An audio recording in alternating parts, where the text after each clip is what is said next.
The First Battle of Tabasco was fought during the Mexican-American War, in October 1846, in an attempt to capture cities along the Tabasco coast. Background: Commodore David Connor of the Home Squadron received orders from Secretary of the Navy George Bancroft to exercise all the rights that belong to you as Commander-in-Chief of a belligerent squadron, in establishing a blockade of the Mexican East Coast. On 14 May 1846, Connor established his base at Anton Lizardo, Veracruz, and placed Veracruz, Alvarado, Tampico, and Matamoros under blockade. Commodore Matthew C. Perry was named as Connor's replacement in the fall of 1846, and suggested capturing Tabasco, otherwise known as San Juan Bautista, along the Tabasco River. On 16 October, Perry left Anton Lizardo with the steamboats Mississippi, Vixen and McLean, and the schooners Reefer, Bonita, Nonata, and Forward.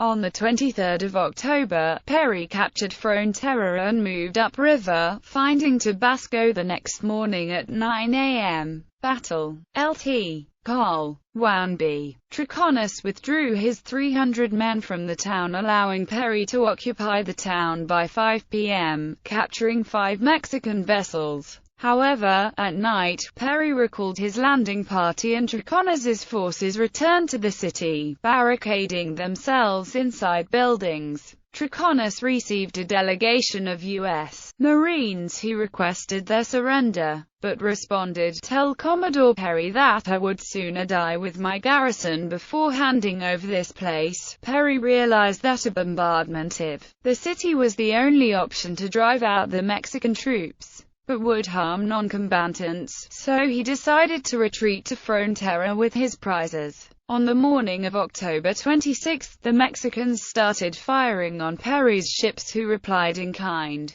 As the U.S. troops began to bombard the town, the flagpole of the Mexican headquarters was shot and fell. The Americans, believing that this signaled a surrender, stopped firing and sent a delegation to investigate, receiving the same answer as before from Triconis, who then fixed the flagpole to the tower of the church, and the battle recommenced, continuing until evening. The foreign merchants asked for a ceasefire, which Perry complied with, but when one of his prizes was grounded and then fired upon, Perry once again returned fire, while continuing on to Frontera. Aftermath: Perry established a naval blockade with the McLean and Forward. The success, after many preceding failures, boosted the morale of the Navy. Additional reading: Nevin, David, ed. The Old West. The Mexican War. Alexandria, Virginia. Time Life Books. Bauer,